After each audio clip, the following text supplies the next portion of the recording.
Milwaukee, late June 1996. Heat pressing on the lakefront like a hell breath. Neon buzzing over a corner market where teenagers swap gossip and sugar drinks. A pitcher on the local diamonds, 17, easy smile, quick hands. Stepped through the glass glow for sodas and a little courage. His name was Jaime Estrada. He never made it back to the curb. Out by the curb sat a custom Monte Carlo, chrome that flashed like a dare, where his cousin Roberto kept watch. Jaime didn't return. A girl, familiar face, familiar city, had caught his eye. There were words, small talk, a laugh that didn't carry. Then a blue and white van drifted in like a cloud that didn't belong to the weather. It idled. It waited. It swallowed the night. And Jaime, too.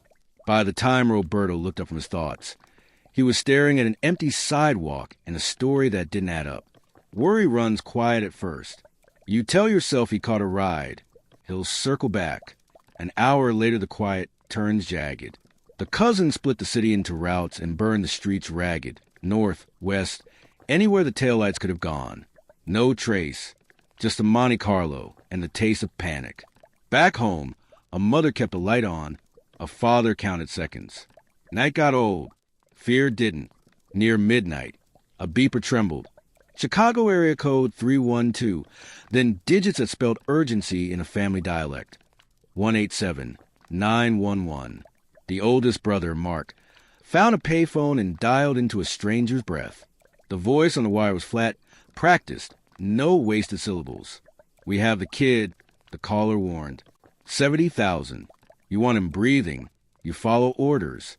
Then the menace sharpened. Threats about knives, lessons, and the kind of pain you don't say aloud on a public line. If the family reached out to local authorities, the caller promised the consequences would arrive in pieces. Then silence, just a dial tone, and a brother trying not to break. It's the oldest trick in this line of work. Terror by telephone. You keep the family isolated. You set a price. You control the clock. It works more often than it should. But dawn has a way of sobering even the worst kind of night. The Estradas had waited 9 heavy hours. Mr. Estrada couldn't wait another. He took Mark by the elbow and walked into a station house to talk with the locals. That's how the line crossed from fear to federal. When a snatch and grab starts in Wisconsin and spins toward Illinois, it becomes interstate, and the Bureau steps out of the doorway and into the room.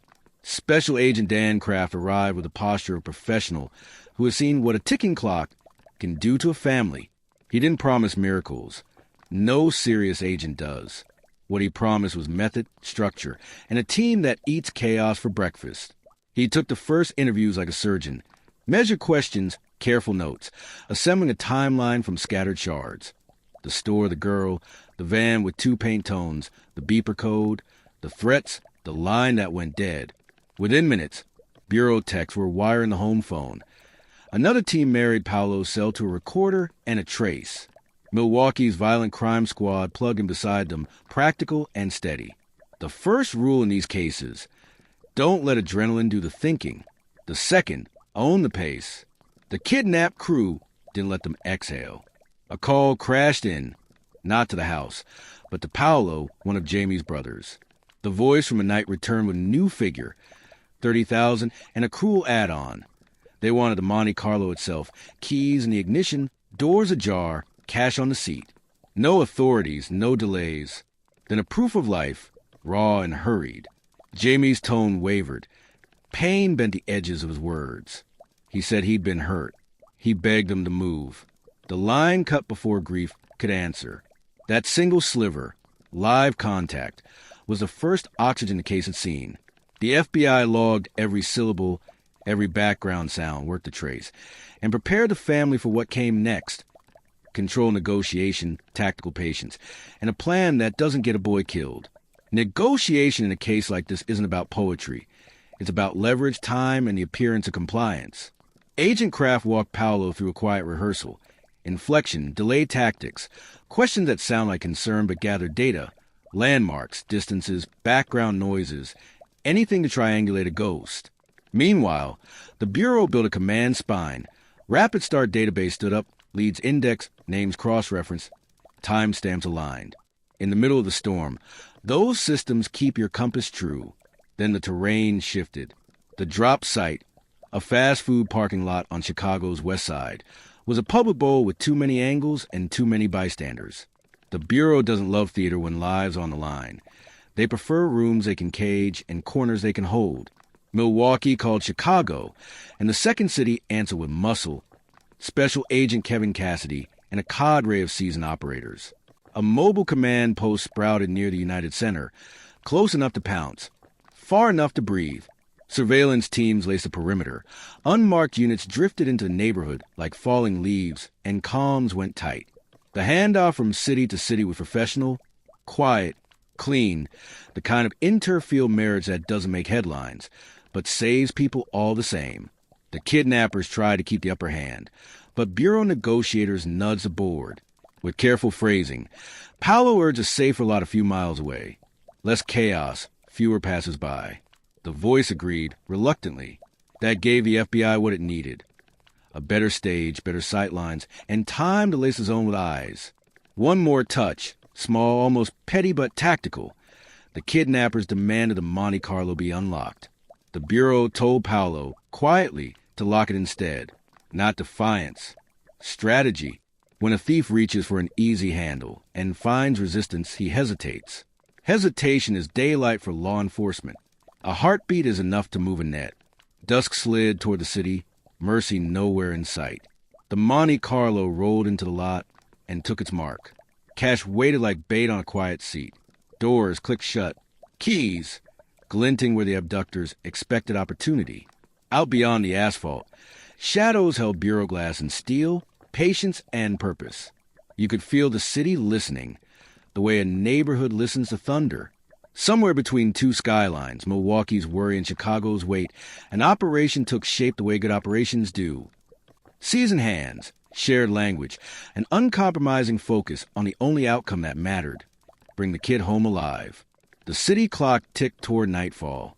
Chicago was undulled to a low growl. The sound of engines cooling, neon flickering. People retreating into their own stories. But in that vast parking lot on the west side, the Bureau waited. Hidden in delivery vans, rooftops, and the shadows between sodium lamps, they formed a quiet orchestra of patience. The ransom money sat exactly where the kidnappers demanded, inside the Estrada brothers' Monte Carlo. The family had done their part. Now it was time for the Federal Bureau of Investigation to do theirs. Agent Dan Kraft, Milwaukee's point man on the case, stood with his back to a tinted window in an unmarked sedan. His voice, steady but low, moved across the radio net. All teams green. No civilian foot traffic. Wait for visual confirmation before contact. Every agent in earshot knew the stakes. This wasn't a typical ransom shuffle. This was an interstate abduction that had already turned violent. Jaime Estrada, 17, baseball hero of Milwaukee's South Side, had been missing for nearly 28 hours. He was bleeding, terrified, and somewhere beyond the edge of their map. Then came the hum, the low, restless cough of an engine turning the corner. A gray sedan, windows tinted just enough to hide the faces, rolled slow into the lot. The driver's hesitation gave him away. Not a customer, not a local. 3 figures inside. One stepped out. He was lean, nervous, scanning the quiet for ghosts. He moved toward the Monte Carlo, shoulders hunched, head twitching side to side. Through binoculars, Cassidy watched him approach the car, glance through the glass, and stop. The ransom cash gleamed under the overhead lamp. For a heartbeat, everything froze, the kind of pause that feels like the city itself holding its breath. Then the man's hand reached for the door. It didn't open. Locked. He blinked, tried again. Nothing. His confusion rippled like static, and that static was all the Bureau needed. Cassidy gave the word. Now. Engines roared awake. Headlights flashed in unison. Beams slicing to the dark like drawn blades. The net collapsed inward. Unmarked units from the Bureau and Chicago PD fanned in from every side, the lot filling with the sudden geometry of law enforcement precision. But the kidnappers had reflexes of their own. The gray sedan lurched backward, tires screaming. The driver hit the gas hard, scraping the edge of a parked car, metal shrieking. Then they were gone, slipping into the arterial veins of the city toward the expressway, speed climbing past reason. Cassidy cursed under his breath, one eye on the radio, one on the road ahead. Do not ram them. He ordered, "We don't know if the kid's in that trunk." Pursuit teams tailed close but cautious. This wasn't about ego. It was about keeping Jaime alive. The kidnappers were reckless, but they weren't amateurs. They weaved through lanes like ghosts with death wish, cutting across traffic, blurring through red lights. At 120 miles an hour, you don't chase with bravado. You chase with math. Distance, angles, margin for error. The Bureau's strategy wasn't outrun. It was to outthink. Kraft's voice cracked through the comms from the command post. Execute the maneuver. 2 pursuit vehicles took the cue, sliding into formation, one front left, one rear right. A calculated bump to the sedan's rear quarter panel sent the car veering just enough to lose traction. Not a crash, just a controlled spin, a dancer tripping mid-step. The gray car fishtailed, slowed, then boxed him by Bureau steel, and headlights that burned white. Doors flew open. Commands barked in unison. Hands where we can see them. Out of the vehicle. Now! 3 men stepped into the light. Young, armed with nothing visible but arrogance. No sign of Jaime Estrada. The Bureau worked fast. Zip ties, searches. Cuffs clicked in rhythm. The car's trunk popped open under flashlight beams. Empty. Just stale air and the echo of disappointment. Kraft arrived on site minutes later, his shoes crunching gravel, his expression unreadable. They caught the kidnappers, or part of them, but not the boy. That changed everything. FBI forensic specialists combed through the vehicle. What they found read like a criminal inventory. Ammunition, a knife, a night vision rifle scope, a torn piece of cardboard with Paulo Estrada's phone number scrawled across it, and a cell phone still warm from recent calls. Nearby, agents retrieved a handgun from the roadside, a 9mm semi-automatic, freshly tossed during the chase. Ballistics would later confirm it matched the weapon used to wound Jaime. But at that moment, all there were fragments, a puzzle with a missing center. Cassidy oversaw the interrogations personally. Each suspect played dumb, their eyes flat, their voices casual. Don't know the kid. Don't know no Jaime. Wrong guys. But their pagers kept lighting up, steady, insistent. Whoever was calling them didn't like being left in the dark. An analyst traced one of the numbers, but it hit a dead wall, unpublished, unlisted, protected by the kind of bureaucracy that moves slower than bullets. The phone company wouldn't talk without a subpoena, and the night Judge was asleep on the other side of midnight. Agent Kraft, tired and unshaven, tried reason, then humanity. He called the phone company himself, voice rough from too much coffee and not enough hope. He told the operator the truth. A 17-year-old boy was out there, bleeding, maybe dying. He asked him to bend the rules. Just this once. The operator's answer was ice cold. No warrant, no address. That's the thing about procedure. It keeps the world fair. But sometimes it costs time you don't have. By sunrise, frustration had hardened into something colder. They had 3 suspects. No cooperation. A stack of unanswered calls. And a boy still somewhere between 2 cities, fading out of reach. Then, the next afternoon, a new call, not to the Bureau, but to the Chicago emergency line. A body had been found on the city's west side. When the first responding officers arrived, they found a young man collapsed on the asphalt, his shirt dark with blood, his breath thin, but still there. His name, Jaime Estrada. He was alive. Barely. The case that began as a kidnapping had just become a race against death. And the Bureau wasn't about to lose it. The hospital smelled like antiseptic and aftermath, that sharp, sterile scent that clings to tragedy. Inside one of its white-lit corridors, a teenage boy clung to the edges of consciousness. His face was pale beneath the oxygen mask, his body a road map of bruises. The tag on his wrist read Jaime Estrada, 17 years old, abducted 2 nights prior, found bleeding out on a Chicago side street. The Bureau arrived before the press could smell the story. Special Agent Kevin Cassidy, steady and unshakable, met the attending physician in a curtained alcove. How bad? He asked. Those eyes already knew.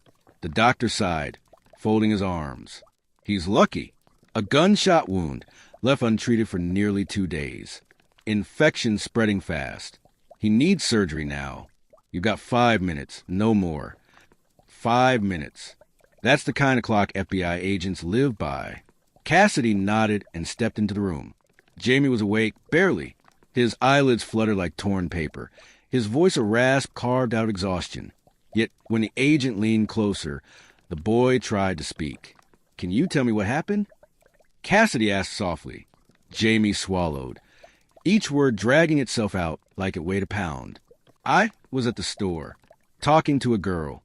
Then a van pulled up, blue and white. They had guns." Cassidy jotted the details. Blue and white van, multiple abductors, armed. He leaned closer. "Do you remember where they took you?" The boy's brow furrowed, his memory flickering in broken frames. "We drove a long time, maybe 2 hours. I heard toll booths, 3 of them, 3 tolls." Cassidy's mind mapped it instantly, the route south, down the interstate from Milwaukee into Chicago. A corridor of asphalt and anonymity. Jaime's voice trembled as he continued. "They beat me, kept asking for money, said I owed them for drugs." He shook his head weakly. "They had the wrong guy." The agent's pen slowed. "Wrong guy." That meant mistaken identity, or the kind of confusion that only a gang could create. What did the place look like? Cassidy pressed. Jaime blinked through the pain. Bathroom, white tiles. Red toilet seat.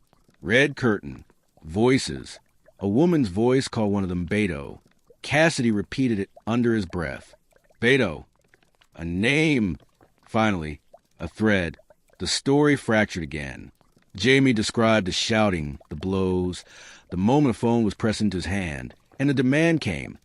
"Call your family. Tell them to pay." Then the gunshot.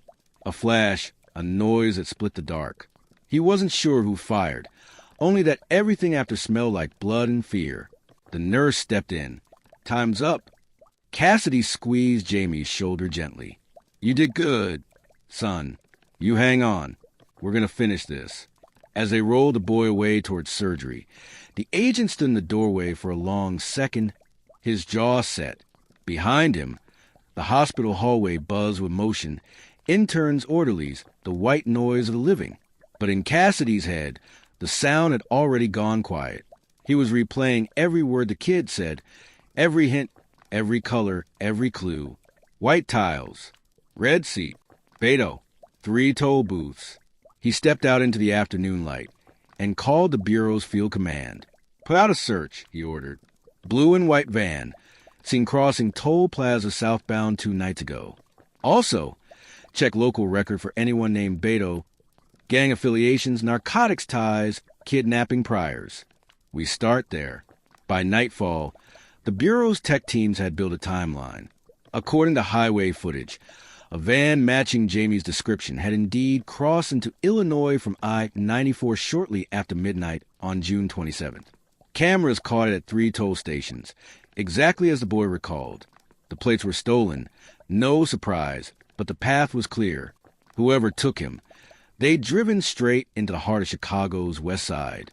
That part of town had its own weather. Gangs with nicknames like Shadows, drug dens that operated behind lock gates, and streets that forgot faces fast. Cassidy knew it well. He'd worked undercover there once, back when ambition outpaced fear. Now, the Bureau needed to move carefully. They had 3 suspects already in custody, caught the night before, after that wild expressway chase, but none were talking. Their pagers kept buzzing, though, the screens lighting up with the same unlisted number over and over again. That number was the key. If they could tie it to a location, they'd find whoever still held the reins. Maybe even Beto himself. But the phone company wouldn't release the address. Not without a subpoena. And the courts were slow. Too slow. Cassidy didn't have the luxury of slow. He had a teenager dying in a hospital bed. So he drove through the night to the company's downtown office, badge in hand, voice steady but tired. He told the clerk the truth. This isn't paperwork. This is life or death. He leaned across the counter, eyes sharp enough to cut through indifference. The clerk hesitated, swallowed, and finally said, "Come back in the morning." Cassidy just nodded once. "If he doesn't make it through the night," he said quietly, "you'll remember this conversation." Meanwhile, on the west side, the streets were starting to whisper. Word travels faster than sirens in neighborhoods like that. Somebody had dumped a body, still breathing, near an alley off Homan Avenue. 2 men with guns had been seen forcing others into a van earlier that same day, but those captives escaped and flagged down police. By morning, Cassidy had 2 threads, one bleeding in a hospital, the other unraveling in the street, both tied back to the same thing, a crew that thought they were invisible. The Bureau had a name now, Los Despiadados, the Ruthless Ones. Small-time street enforcers turned extortionists, desperate for a payday big enough to make them feel untouchable. They'd learned how to kidnap without leaving fingerprints, use burner phones, rotate vans, keep victims blindfolded. They'd done it before. They expected to do it again. Only this time, they'd cross a line. They'd stolen a boy who wasn't part of their world. And that brought the FBI to their doorstep. Cassidy looked at the case board, photos, maps, a line of red thread cutting across 2 states. He knew what came next. It was time to make them feel hunted. At the hospital, Jaime's condition took a turn. The infection was spreading. The doctors induced a coma to give his body a fighting chance. But before the anesthesia took him under, he whispered one last thing to a nurse, something she later repeated to the agents standing guard outside his door. He said he heard them argue. The nurse told Cassidy. One of them wanted to let him go. Another said no witnesses. The agent nodded, his jaw tightening. "No witnesses," he repeated. The phrase wasn't just a threat. It was a window into their mindset. These weren't kidnappers looking for ransom anymore. They were criminals cleaning up a mistake. Cassidy turned back to the board, tracing the line from Milwaukee to Chicago with the tip of his pen. Then he spoke, almost to himself, but loud enough for the room to hear. "Gentlemen, this just became a race against time." The sun bled down over Chicago's rooftops, painting the west side in a hard shade of orange. It was the kind of light that makes everything look like evidence. Broken glass, empty bottles, cigarette smoke curling from a porch. Out there, in the back streets where asphalt cracked like old bones, the Bureau was hunting ghosts. Special Agent Kevin Cassidy stood outside an unmarked van, the wind teasing at his trench coat. The night air smelled like diesel and danger. He and his team had been awake for 30 hours, piecing together the puzzle of Jaime Estrada's abduction. The pieces were ugly. A van, 3 tolls, a voice named Beto, and 3 suspects who thought silence was a weapon. But silence doesn't last forever. Cassidy's partner, Agent Dan Kraft, was inside the van, a headset pressed to his ear, voice low and deliberate. "We've got movement on the pagers," he said. "Same number. Whoever's on that line is still active." That number, the one the phone company refused to trace, had become their compass. They'd finally gotten a warrant, hours too late for convenience, but just in time for hope. The signal bounced off a cluster of cell towers, landing somewhere near Newland Avenue, a stretch of the city that the Bureau knew well. Gang-turf, narrow streets, houses with boarded windows and eyes behind every curtain. Cassidy holstered his sidearm and adjusted his tie, the ritual of a man who doesn't leave things to chance. "Let's go fishing," he said. Newland Avenue was restless that night. You could feel it, that electric hum that comes before something bad or biblical. Neighbors would later say they heard shouting, maybe a struggle. 2 men with guns were seen dragging another pair toward a van. Blue and white again, same signature. Then chaos. The captives broke free, sprinting through the dark, banging on doors until someone opened one. The van peeled off before the police arrived. When Cassidy and Kraft pulled up, the street was already lit with sirens.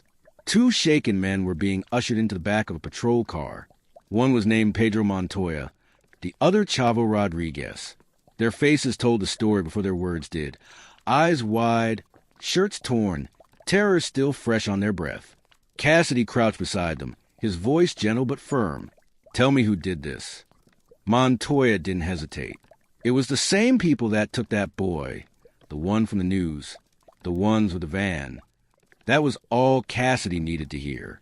The net had just widened. Inside the precinct, Montoya and Rodriguez sat under fluorescent light, their hands still trembling. Cassidy slid a folder across the table. Photographs of 3 suspects arrested after the ransom chase. "Take your time," he said. They didn't need it. Both men pointed at the same faces. Montoya said, "And 2 more. One of them, we heard them call him Beto." There was again that name like a dark echo. Beto, the phantom thread running through every part of the case. Back at the Bureau's command center, maps glowed red with new pins. The FBI's behavioral unit had joined the operation, analyzing what kind of crew they were dealing with. The profile was clear. Small gang, opportunistic, possibly connected to a narcotics outfit operating out of the city's south side. Their playbook was brutal but simple. Grab, threaten, collect, vanish. But the Estrada kidnapping had gone sideways. The wrong target, too much pressure, too much attention. When the FBI got involved, they panicked. The gunshot that nearly killed Jaime was desperation. The kind of chaos that happens when a scheme collapses. Still, Cassidy knew there was a leader, someone holding the leash, and every clue pointed to the same shadowy figure. Beto, full name unknown. Later that night, the Bureau's techs finally cracked the mystery of the unlisted phone number that had haunted them for days. The address came through, a small 2-story apartment in a decaying neighborhood not far from Humboldt Park. Cassidy read it twice, then looked up at Kraft. "Suit up," he said. "We're paying a visit." They didn't knock. A half-dozen agents in vests and plain clothes swarmed the building just before midnight. Silent entry, tactical sweep. The air inside smelled of fried food and fear. On the kitchen counter, they found burner phones, a half-burned list of numbers, and a pistol still warm to the touch. In the bathroom, white tiles, red toilet seat, red curtain. Cassidy stopped cold. The boy's memory had been perfect. Jaime had been here. There were blood traces on the tile, small but unmistakable. Forensics confirmed it within hours. Kraft exhaled through his nose. They dumped him when the heat got too close. Cassidy nodded, but they didn't move fast enough. In a drawer near the sink, they found a photograph, a Polaroid of Jaime, eyes wide, a gun pressed his temple. Scrawled on the back were 3 words, 30,000 or nothing. It wasn't just a ransom note. It was a declaration. Cassidy slipped the photo into an evidence bag and stared out the window. The night wind carried the faint buzz of sirens in the distance. Somewhere out there, Beto was still breathing, and that meant the story wasn't over. By dawn, the operation shifted gears. FBI agents coordinated with Cook County Sheriff's detectives, widening surveillance across known gang corridors. Every alley, every apartment with a blue and white van, every cell phone ping within 10 blocks of Newland Avenue, all under watch. Cassidy's tone during the morning briefing was low, deliberate. "They think we're chasing ghosts," he said. "They're wrong. We're setting a trap. And when they walk into it, we'll make sure they never walk out." He didn't raise his voice. He didn't have to. Everyone in that room knew the gravity of the hunt. This wasn't about headlines anymore. It was about a 17-year-old who'd looked his captors in the eye and survived long enough to tell the tale. The Bureau owed him the rest of the story. That evening, Cassidy visited the hospital again. Jaime was still unconscious, machines keeping time for him. Cassidy stood by the bed, the boy's hand pale under the blanket. "You held on, kid," he murmured. "Now it's our turn." He slipped a small card on the bedside table. The Bureau's seal embossed in blue, a quiet promise printed beneath. "Justice never sleeps." The agent turned, the door clicking shut behind him. Outside, thunder rolled across the city. And somewhere in the sprawl of Chicago's west side, deep in the maze of alleys and neon, a man named Beto felt, for the first time, that he was being watched. By the time the storm hit, Chicago was a city of whispers, the kind that curl through broken windows and hang in the air long after the lightning fades. On the west side, the streets glistened from the rain, puddles reflecting police lights like small, restless fires. The Bureau had tightened its circle. Special Agent Kevin Cassidy had every field unit running around the clock, while Dan Kraft coordinated the data side. Phone traces, vehicle reports, and every whisper about a man named Beto. The ruthless ones, Los Despiadados, were unraveling. Their old tricks weren't working anymore. They'd built their kingdom on fear and fast money. But now the heat from the Bureau's spotlight burned through every shadow they tried to hide in. At 3:17 a.m., the break came. An FBI analyst monitoring traffic on the gang's communication network caught a signal. Faint, short, but enough. A burner phone registered a call to one of the pagers confiscated during the arrests. The ping came from a warehouse district south of Cicero Avenue. Cassidy didn't wait for daylight. "Gear up," he ordered. "We're moving now." Rain slicked the asphalt as a convoy of unmarked Bureau cars rolled into the industrial corridor. They moved without sirens, engines humming low, headlights off. Every agent knew what this was. A ghost hunt through the bones of the city. Inside one of the warehouses, they found what they'd been searching for and more. Stacks of cash, counterfeit IDs, and a wallpaper with maps of Milwaukee and Chicago. Red dots marked tolls, neighborhoods, and parking lots. A grim itinerary of every kidnapping the gang had planned.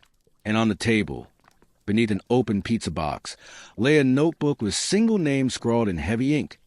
Beto. Contact only through Anna. Cassidy lifted his eyes to Kraft. "Find Anna," he said, "and find her fast." By sunrise, they had her. Anna Rivera, 26, small-time courier with ties to the gang's money operations. She was found in a diner on Pulaski Road, trying to blend in with the morning crowd. But Bureau eyes see what others don't. 2 agents flanked her at the counter, and within seconds she was sitting in the back of a federal sedan, hands trembling, heart racing. At headquarters, Cassidy played the part he was best at, calm authority laced with quiet menace.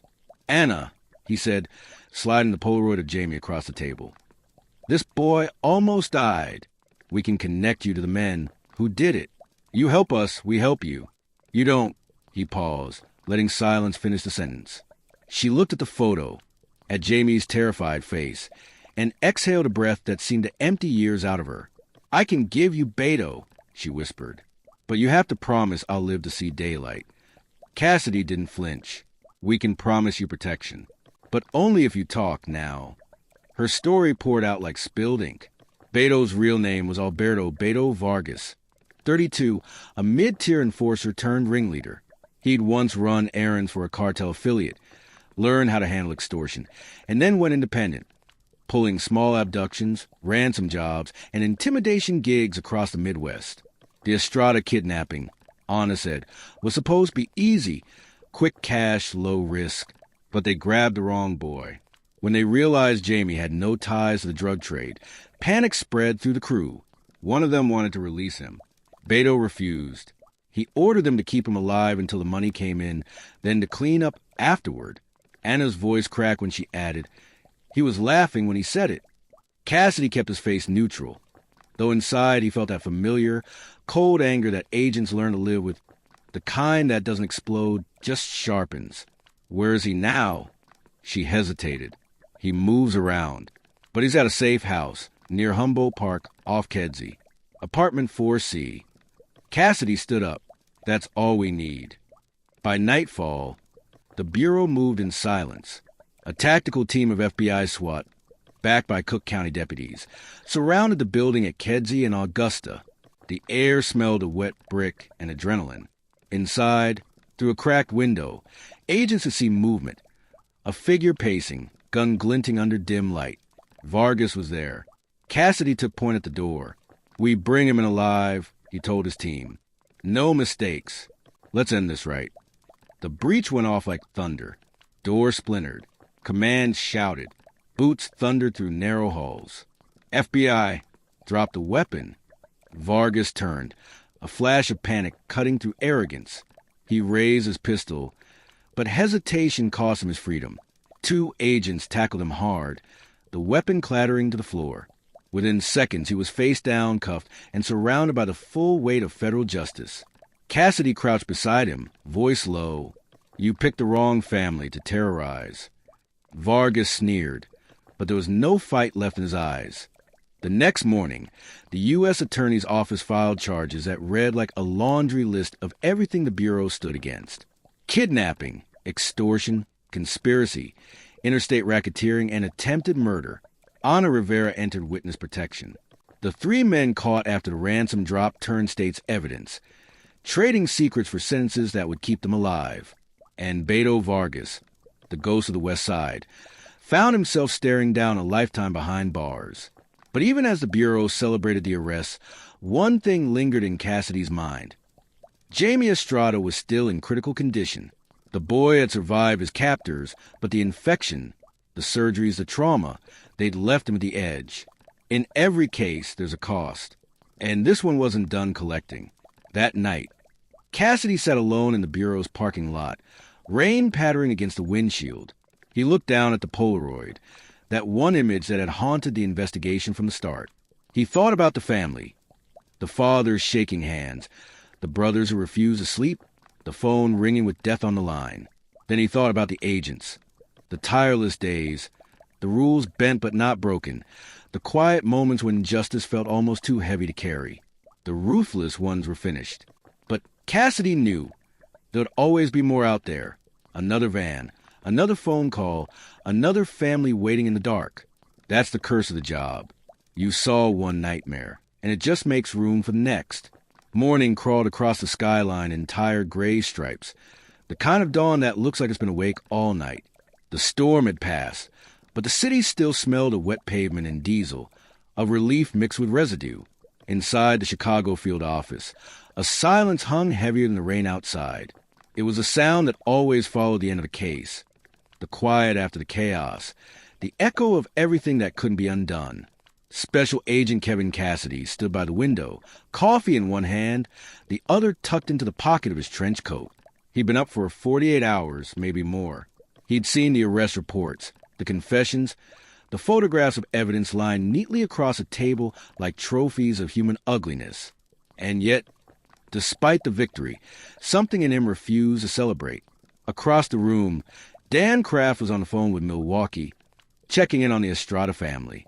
His tone softened for the first time in days. "Yeah," he said, pausing. "They're saying he's stable. Still critical, but he made it through the night." Cassidy exhaled, slow, deliberate, the kind of breath that feels earned. "Kids tougher than half this city," he murmured. 2 days later, Cassidy walked through the quiet corridors of Illinois Masonic Hospital once again. The same place where they'd first heard Jamie's broken account of that blue and white van. The same sterile air, the same fluorescent hum. But now, a heartbeat of hope. Jamie was awake, pale, thinner, but alive. His mother sat by the bedside, hands clasped tight around her rosary, whispering silent thanks to anyone who might be listening.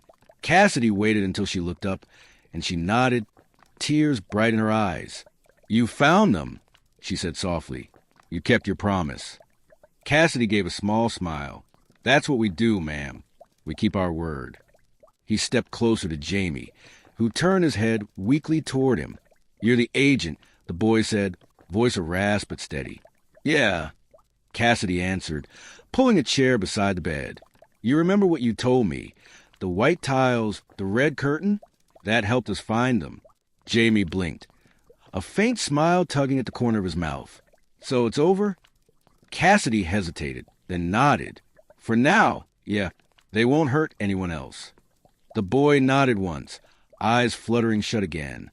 "Good," he whispered. "I just wanted to play ball again." Cassidy stayed there for a while after Jamie drifted to sleep. No notebooks, no reports, just silence. Outside, thunder grumbled in the distance, the city's reminder that peace never lasts long. Weeks later, the courtroom felt colder than usual. The defendants, Alberto Beto Vargas and his crew, sat in chains, their arrogance burned away by the fluorescent lights and the weight of federal law.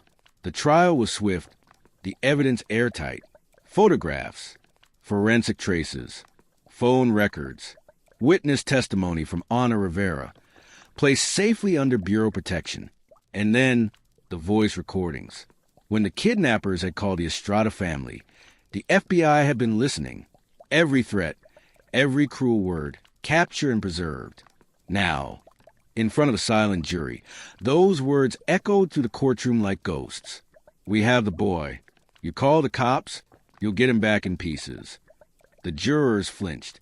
The father in the gallery closed his eyes. Cassidy sat near the back, jaw set, hands clasped, watching justice take shape, slow and relentless like the tide. It took less than 4 hours for the verdict. Guilty on all counts. Kidnapping, interstate racketeering, conspiracy, attempted murder. Beto Vargas didn't blink as the judge read the sentence. Life without parole. But Cassidy saw something flicker in his eyes, a glimmer of disbelief, as if the man who'd ruled his corner of the city with fear couldn't comprehend the permanence of the word forever. Justice doesn't roar. It whispers, and that whisper can echo for a lifetime. That evening, the Bureau gathered in the field office's break room, not for celebration, but closure. Cassidy stood at the center, leaning against a desk while his team clustered nearby. Kraft, the tech analyst, the local detectives who crossed jurisdictions and egos to make it work.